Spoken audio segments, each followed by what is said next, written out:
9 live ನ್ಯೂಸ್ಗೆ ಸ್ವಾಗತ. ನಾನು ದಿಯಾ. ಈಗ ಮೊದಲಿಗೆ ಈ ದಿನದ ಹೆಡ್ಲೈನ್ಸ್.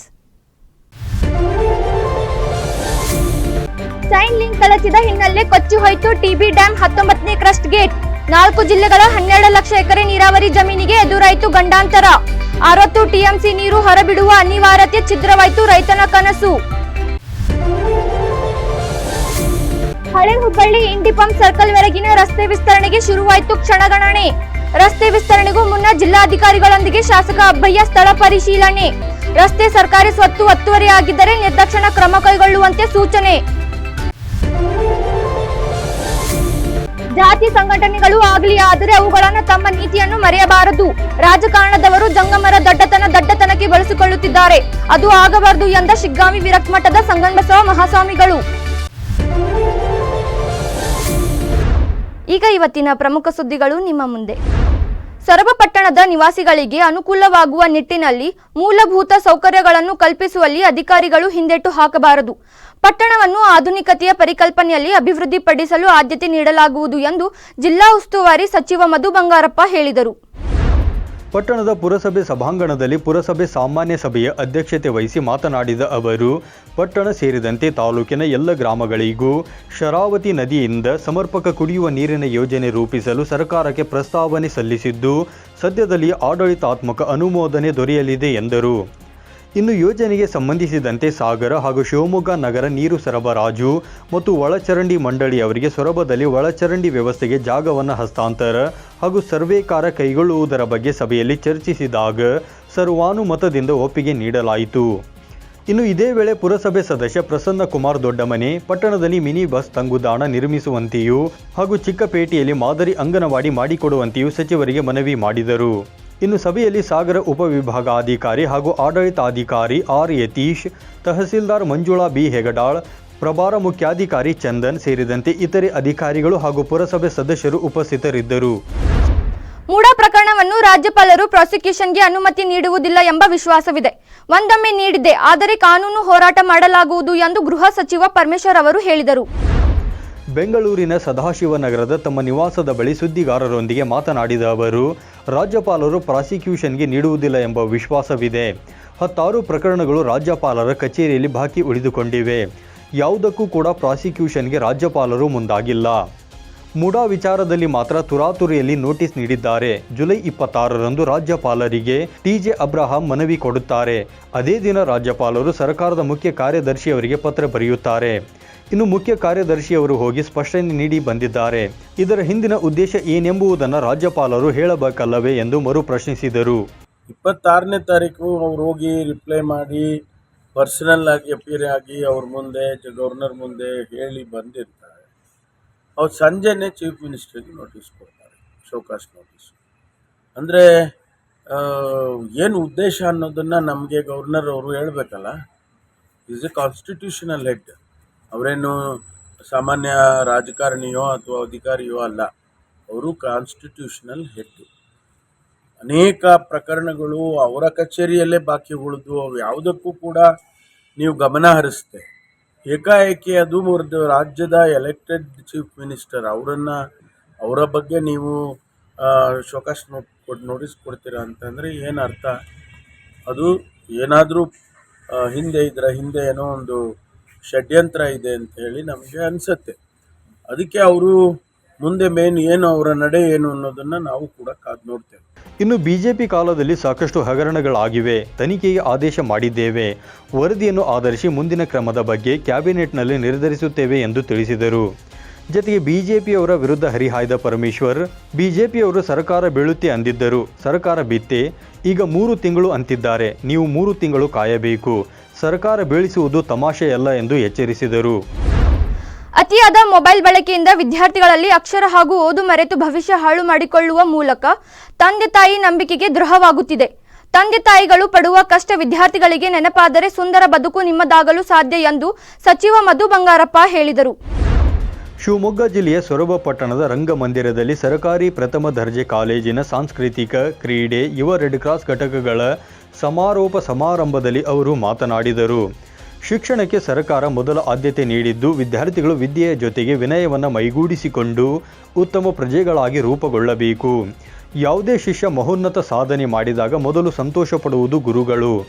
ಶಿಷ್ಯಂದಿರು ಎತ್ತರದ ಸ್ಥಾನದಲ್ಲಿರುವುದು ಗುರುವಿಗೆ ಎಂದಿಗೂ ಹೆಮ್ಮೆಯ ಸಂಗತಿ ಎಂದರು.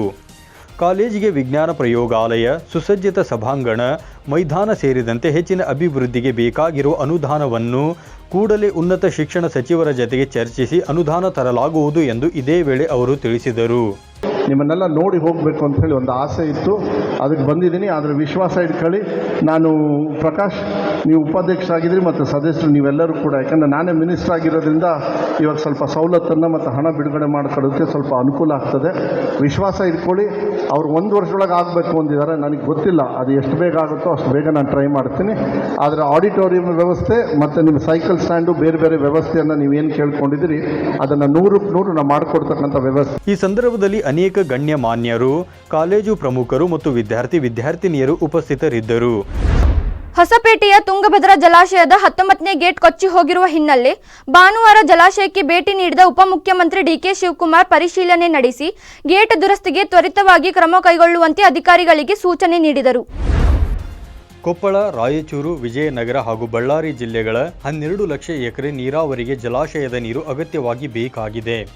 ಶನಿವಾರ ರಾತ್ರಿ 10 ಗೇಟ್ ಮೂಲಕ ನೀರು ಬಿಟ್ಟಾಗ ಅದರಲ್ಲಿ 19ನೇ ಗೇಟ್ ಕಳಚಿಕೊಂಡಿದೆ. ತಕ್ಷಣ ಅಧಿಕಾರಿಗಳು, ಜನಪ್ರತಿನಿಧಿಗಳು ಚರ್ಚಿಸಿ ಅನುಮತಿ ಪಡೆದು ಎಲ್ಲ ಗೇಟ್ ಮೂಲಕ ನೀರು ಬಿಡಲಾಗಿದೆ. ಕೊಪ್ಪಳ, ರಾಯಚೂರು, ವಿಜಯನಗರ, ಬಳ್ಳಾರಿ 4 ಜಿಲ್ಲೆಗಳಿಗೆ ಮುನ್ನೆಚ್ಚರಿಕೆ ವಹಿಸಲು ಸೂಚನೆ ನೀಡಲಾಗಿದೆ. ಗೇಟ್ ದುರಸ್ತಿ ಜವಾಬ್ದಾರಿ ಅನುಭವಿ ಸಂಸ್ಥೆಗೆ ವಹಿಸಲಾಗಿದೆ. ರೈತರಿಗೆ 1 ಬೆಳೆಗೆ ನೀರು ಉಳಿಸಿಕೊಳ್ಳಬೇಕೆಂದು ತೀರ್ಮಾನಿಸಲಾಗಿದೆ. ನೆರೆ ರಾಜ್ಯಗಳಿಗೆ ಅವರ ಪಾಲಿನ 25 ಟಿಎಂಸಿ ಅಡಿ ನೀರು ಕೊಡಲಾಗಿದೆ. ಇನ್ನು 90 ಟಿಎಂಸಿ ಅಡಿ ಕೊಡಬೇಕಿದೆ. ರೈತರು ಗಾಬರಿಯಾಗುವ ಅಗತ್ಯವಿಲ್ಲ. ರೈತರನ್ನು ಬದುಕಿಸಲು ಬೇಕಾದ ಕ್ರಮ ಕೈಗೊಳ್ಳಲಾಗುವುದು ಎಂದು ಅವರು ಈ ವೇಳೆ ತಿಳಿಸಿದರು. ಈ ಸಂದರ್ಭದಲ್ಲಿ ಸಚಿವರಾದ ಬೋಸರಾಜು, ಶಾಸಕರಾದ ಜೆಎನ್ ಗಣೇಶ್, ನಾರಾ ಭರತರೆಡ್ಡಿ, ಗವಿಯಪ್ಪ, ಆಂಧ್ರಪ್ರದೇಶದ ಶಾಸಕರಾದ ಕಾಲ್ವ ಶ್ರೀನಿವಾಸ್, ಬಿ ವಿರೂಪಾಕ್ಷಿ ಮೊದಲಾದವರು ಉಪಸ್ಥಿತರಿದ್ದರು. ಸುದ್ದಿ ಮುಂದುವರಿಯುತ್ತೆ, ಅದಕ್ಕೂ ಮುನ್ನ ಚಿಕ್ಕದೊಂದು ಬ್ರೇಕ್. 9 ಲೈವ್ ವಾಹಿನಿಯ ಜನಪ್ರಿಯ ಕಾರ್ಯಕ್ರಮ ಶುಚಿ ರುಚಿ.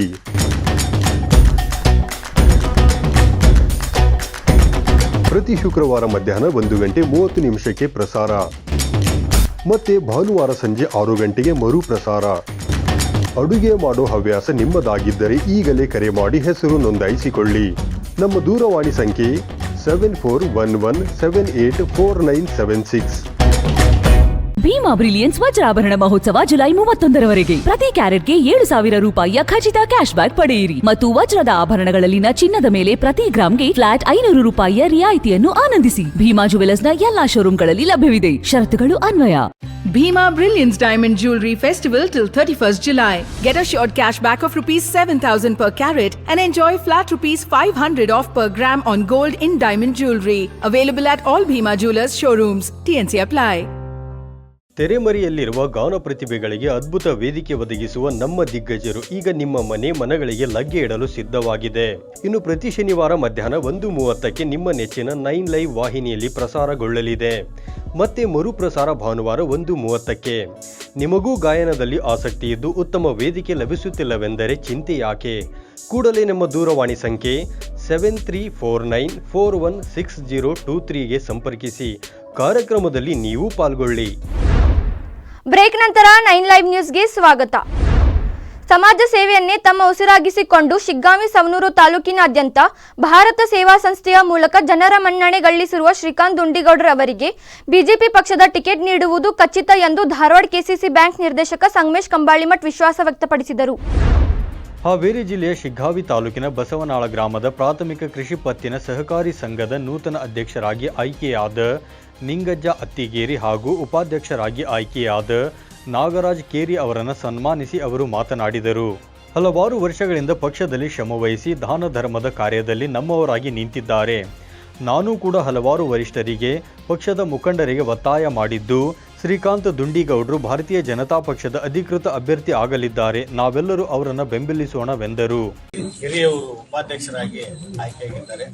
ಅವರ ಆಯ್ಕೆಗೆ ಮೊದಲಿಗೆ ಎಲ್ಲ ನಮ್ಮ ಪ್ರಾಥಮಿಕ ಕೃಷಿ ಪತ್ತಿನ ಸಹಕಾರಿ ಸಂಘದ ನಿರ್ದೇಶಕರುಗಳ ಅವರ ಆಯ್ಕೆಗೆ ಒಂದು ಅಭಿಮತವನ್ನು ಸೂಚಿಸಿದರೆ ಅವರಿಗೆ ಮೊದಲಿಗೆ ನಾನು ಧನ್ಯವಾದಗಳನ್ನು ತಿಳಿಸಿ, ಹಾಗೂ ಹಾಗೂ ಅಧ್ಯಕ್ಷರು ಹಾಗೂ ಉಪಾಧ್ಯಕ್ಷರಿಗೆ ಮುಂದಿನ ಒಂದು 5 ವರ್ಷದ ಅವಧಿ. ಈ ಸಂದರ್ಭದಲ್ಲಿ ಬಿಜೆಪಿ ಮುಖಂಡ ಹಾಗೂ ಭಾರತ ಸೇವಾ ಸಂಸ್ಥೆಯ ಅಧ್ಯಕ್ಷ ಶ್ರೀಕಾಂತ್ ದುಂಡಿಗೌಡರ್, ತಾಲೂಕಾ ಪಂಚಾಯತ್ ಮಾಜಿ ಸದಸ್ಯ ತಿಪ್ಪಣ್ಣ ಸಾತಣ್ಣವರ್, ಹಾಗೆ ಪಕ್ಷದ ಮುಖಂಡರಾದ ದೇವಣ್ಣ ಚಾಕಲಬ್ಬಿ, ವೀರನಗೌಡ್ರು ಪಾಟೀಲ್, ಎಂಎನ್ ವೆಂಕೋಜಿ, ಹನುಮರೆಡ್ಡಿ ನಡುವಿನ ಮನೆ ಸೇರಿದಂತೆ ಗ್ರಾಮದ ಮುಖಂಡರು, ಬಿಜೆಪಿ ಕಾರ್ಯಕರ್ತರು ಉಪಸ್ಥಿತರಿದ್ದರು. ಹುಬ್ಬಳ್ಳಿಯ ನ್ಯೂ ಇಂಗ್ಲಿಷ್ ಸ್ಕೂಲ್ನಿಂದ ಹಳಿ ಹುಬ್ಬಳ್ಳಿಯ ಇಂಡಿಪಂಪ್ ಸರ್ಕಲ್ವರೆಗಿನ ಮುಖ್ಯ ರಸ್ತೆ ವಿಸ್ತರಣೆ ಸಂಬಂಧ ಶಾಸಕ ಪ್ರಸಾದ್ ಅಬ್ಬಯ್ಯ ಜಿಲ್ಲಾಧಿಕಾರಿ ದಿವ್ಯಪ್ರಭು ಅವರೊಂದಿಗೆ ಸ್ಥಳ ಪರಿಶೀಲನೆ ನಡೆಸಿ ಸರ್ಕಾರಿ ಸ್ವತ್ತುಗಳು ಒತ್ತುವರಿಯಾಗಿದ್ದರೆ ನಿರ್ದಾಕ್ಷಿಣ್ಯ ಕ್ರಮ ಕೈಗೊಳ್ಳುವಂತೆ ಅಧಿಕಾರಿಗಳಿಗೆ ಸೂಚಿಸಿದರು. ಸಾರ್ವಜನಿಕ ರಸ್ತೆ, ಸರ್ಕಾರಿ ಜಾಗ ಒತ್ತುವರಿ ಮಾಡಿರುವ ಬಗ್ಗೆ ದೂರುಗಳು ಬಂದಿವೆ. ಹೀಗಾಗಿ ಭೂ ದಾಖಲೆ, ಕಂದಾಯ ಇಲಾಖೆ ಅಧಿಕಾರಿಗಳು ಸರ್ವೆ ನಡೆಸಿ ಒತ್ತುವರಿ ತೆರವುಗೊಳಿಸಬೇಕು. ನಂತರ ರಸ್ತೆ ಅಭಿವೃದ್ಧಿಗೆ ಕ್ರಿಯಾ ಯೋಜನೆ ಸಿದ್ಧಪಡಿಸಿ ಸರ್ಕಾರಕ್ಕೆ ಪ್ರಸ್ತಾವನೆ ಸಲ್ಲಿಸಿದರೆ ಕೂಡಲೇ ಅನುದಾನ ಬಿಡುಗಡೆಗೆ ಪ್ರಯತ್ನಿಸಲಾಗುವುದು ಎಂದು ಅವರು ಹೇಳಿದರು. ಇದೇ ವೇಳೆ ನ್ಯೂ ಇಂಗ್ಲಿಷ್ ಸ್ಕೂಲ್ ಬಳಿಯ ಹಳೆ ಬ್ರಿಡ್ಜ್ ತೆರವುಗೊಳಿಸಿ ಹೊಸದಾಗಿ ನಿರ್ಮಿಸುವ ಉದ್ದೇಶದಿಂದ ಅಂದಾಜು 12 ಕೋಟಿ ಕ್ರಿಯಾ ಯೋಜನೆ ಸಲ್ಲಿಸಲಾಗಿದ್ದು ಶೀಘ್ರವೇ ಅನುಮೋದನೆ ದೊರೆಯಲಿದೆ ಎಂದು ಅವರು ಈ ವೇಳೆ ಮಾಹಿತಿ ನೀಡಿದರು.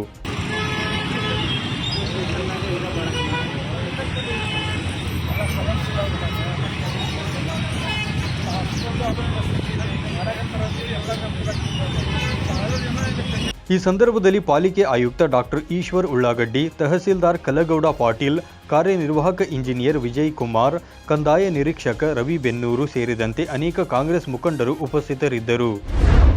ಜಾತಿ ಸಂಘಟನೆಗಳು ಆಗಲಿ, ಆದರೆ ಅವುಗಳು ನೀತಿಯನ್ನು ಮರೆಯಬಾರದು. ರಾಜಕಾರಣದವರು ನಮ್ಮ ಜಂಗಮರ ದೊಡ್ಡತನವನ್ನ ದಡ್ಡತನಕ್ಕೆ ಬಳಸಿಕೊಳ್ಳುತ್ತಿದ್ದಾರೆ. ಅದು ಆಗಬಾರದು ಎಂದು ಶಿಗ್ಗಾವಿ ವಿರಕ್ತ ಮಠದ ಸಂಗನಬಸವ ಮಹಾಸ್ವಾಮಿಗಳು ಹೇಳಿದರು. ಹಾವೇರಿ ಜಿಲ್ಲೆಯ ಶಿಗ್ಗಾವಿ ಪಟ್ಟಣದ ಸಂಗನಬಸವ ಮಂಗಳ ಭವನದಲ್ಲಿ ಶಿಗ್ಗಾವಿ ತಾಲೂಕಾ ಬೇಡ ಜಂಗಮ ಕ್ಷೇಮಾಭಿವೃದ್ಧಿ ಸಂಘದ ನೂತನ ಪದಾಧಿಕಾರಿಗಳ ಪದಗ್ರಹಣ ಕಾರ್ಯಕ್ರಮದಲ್ಲಿ ಸಾನ್ನಿಧ್ಯ ವಹಿಸಿ ಆಶೀರ್ವಚನ ನೀಡಿ ಮಾತನಾಡಿದ ಅವರು, ನಮ್ಮಲ್ಲಿ ಸಂಘಟನೆಯ ಕೊರತೆ ಇದೆ. ಎಲ್ಲ ಸಮಾಜಗಳ ಉದ್ಧಾರವನ್ನು ನಮ್ಮ ಜಂಗಮ ಸಮುದಾಯ ಬಯಸುತ್ತದೆ ಎಂದರು. ಇನ್ನು ಹಿರೇಮಣಕಟ್ಟಿ ಮುರಗೇಂದ್ರ ಮಠದ ವಿಶ್ವರಾಧ್ಯ ಶಿವಾಚಾರ್ಯರು ಆಶೀರ್ವಚನ ನೀಡಿ ಮಾತನಾಡಿ, ಇಂದು ಜಂಗಮರಲ್ಲಿ ಇಚ್ಛಾಶಕ್ತಿ ಕಡಿಮೆಯಾಗಿದೆ. ಪಂಚಾಚಾರ್ಯರ ಗುಣಗಳನ್ನು ಪಾಲಿಸುವಂತಹ ಜಂಗಮರಾಗಬೇಕು. ಕೇವಲ ಸಂಘಟನೆಯ ಜೊತೆಗೆ ಸೌಲಭ್ಯಗಳನ್ನು ಪಡೆದು ಕೊಡಿಸುವಂತಹ ಸಂಘಟನೆಯಾಗಲಿ ಎಂದು ಹಾರೈಸಿದರು. ಇದೇ ವೇಳೆ ಕಾಂಗ್ರೆಸ್ ಮುಖಂಡ ಸಂಜೀವ್ ಕುಮಾರ್ ನೀರಲಗಿ ಮಾತನಾಡಿ, ತೀರಾ ಹಿಂದುಳಿದ ಸಮಾಜ ನಮ್ಮದಾಗಿದೆ. ಸರ್ಕಾರದ ಸೌಲಭ್ಯ ಸದುಪಯೋಗ ಪಡಿಸಿಕೊಳ್ಳಲು ಮುಂದೆ ಬರಬೇಕು. ಸಮಾಜದಲ್ಲಿ ಮುಂದೆ ಬಂದ ವ್ಯಕ್ತಿಗಳು ಸಮಾಜದ ಬೆಂಬಲಕ್ಕೆ ನಿಂತಾಗ ಇನ್ನುಳಿದ ಸಮಾಜದವರು ಮುಂದೆ ಬರಲು ಸಾಧ್ಯವಿದೆ. ತಾಲೂಕಿನಲ್ಲಿ ಜಂಗಮ ಸಮಾಜಕ್ಕೆ ನೂತನ ಸಭಾಭವನಕ್ಕೆ ನಿವೇಶನ ಕೊಡಿಸಲು ಸರ್ಕಾರ ಮಟ್ಟದಲ್ಲಿ ಸಂಪೂರ್ಣ ಜವಾಬ್ದಾರಿಯನ್ನು ನಾನು ತೆಗೆದುಕೊಳ್ಳುತ್ತೇನೆ ಎಂದರು. ನಮ್ಮ ವಿದ್ಯಾರ್ಥಿಗಳಿಗೆ ಇರ್ಲಿಕ್ಕೆ ಅನುಕೂಲ ಆಗ್ತದೆ ಅನ್ನೋ ಉದ್ದೇಶದಿಂದ ಒಂದು ಜಾಗೆಯನ್ನು ತಗೋಬೇಕು ಅಂತ ಹಿಂದೆ ಒತ್ತಾಯ ಮಾಡಿದ್ದೆ. ಆದ್ರೆ ಕಾರಣಾಂತರ ನಾನು ಕೇಳಿದ ಏನಾದ್ರು ಗೊತ್ತಿಲ್ಲ. ಆದ್ರೆ ದಯವಿಟ್ಟು ಒಂದು ಮಾತು ಹೇಳ್ತೀನಿ, ಇವತ್ತು ಸರ್ಕಾರ ನಮ್ಮ ಮೇಲೆ ನಾನೊಬ್ಬ ಜಿಲ್ಲಾ ಕಾಂಗ್ರೆಸ್ ಅಧ್ಯಕ್ಷರಾಗಿ ಹೇಳ್ತಾ ಇದ್ದೀನಿ. ನನ್ನ ಜವಾಬ್ದಾರಿ ಅದು. ಸರ್ಕಾರದ ಮಟ್ಟದಲ್ಲಿ ಅದರ ಸ್ಯಾಂಕ್ಷನ್ ಮಾಡಿಸಿಕೊಳ್ಳೋ ಜವಾಬ್ದಾರಿ ನಾನು ಜವಾಬ್ದಾರಿ ಸಂಪೂರ್ಣವಾಗಿ ತಗೊಂಡೆ. ಇಲ್ಲಿಯೇ ಪುರಸಭೆ ಯಾವುದೇ ಪಕ್ಷಕ್ಕೆ ಇಲ್ಲಿಂದ ಒಂದು ಜಾಗೆಯನ್ನು ಗುರುತಿಸಿದೆ. ನಮ್ಮ ನೂತನ ಪದಾಧಿಕಾರಿಗಳು ಖಂಡಿತವಾಗಿಯೂ ಆ ಜಾಗೆಯನ್ನ ಸಮಾಜಕ್ಕೆ ಕೊಡಿಸುವಂತ ಕೆಲಸವನ್ನ ಖಂಡಿತವಾಗಿ ಮಾಡ್ತಾರೆ. ಕಾರ್ಯಕ್ರಮದಲ್ಲಿ ಬಂಕಾಪುರ ಅರಳೆಲೆ ಹಿರೇಮಠದ ರೇವಣಸಿದ್ದೇಶ್ವರ ಶಿವಾಚಾರ್ಯರು, ಗಂಜಿಗಟ್ಟಿ ಮಠದ ವೈಜನಾಥ ಶಿವಲಿಂಗೇಶ್ವರ ಶಿವಾಚಾರ್ಯರು, ಹೋತನಹಳ್ಳಿ ಶಂಭುಲಿಂಗ ಶಿವಾಚಾರ್ಯರು ದಿವ್ಯ ಸಾನ್ನಿಧ್ಯ ವಹಿಸಿ ಆಶೀರ್ವಚನ ನೀಡಿದರು. ಇನ್ನು ಕಾರ್ಯಕ್ರಮದಲ್ಲಿ ನೂತನ ಜಂಗಮ ಸಮಾಜದ ಗೌರವಾಧ್ಯಕ್ಷ ಸಂಗಮೇಶ ಕಂಬಾಳಿ ಮಠ ಹಾಗೂ ನೂತನ ಅಧ್ಯಕ್ಷ ಶಶಿಧರ ಸ್ವಾಮಿ ಸುರಗಿ ಮಠ ಅವರನ್ನು ಸ್ಥಳೀಯ ಸಾಯಿ ಸೇವಾ ಸಮಿತಿ ಸೇರಿದಂತೆ ವಿವಿಧ ಸಮಾಜದ ಅಧ್ಯಕ್ಷರುಗಳು ಸನ್ಮಾನಿಸಿದರು. ನಂತರ ಪದಗ್ರಹಣ ಕಾರ್ಯಕ್ರಮ ಜರುಗಿತು. ಇವಿಷ್ಟು ಈ ಹೊತ್ತಿನ ಪ್ರಮುಖ ಸುದ್ದಿಗಳು. ನಿರಂತರ ಸುದ್ದಿಗಳಿಗಾಗಿ ನೋಡ್ತಾ ಇರಿ 9 ಲೈವ್ ನ್ಯೂಸ್. ಇದು ಸತ್ಯದ ಪ್ರತಿರೂಪ.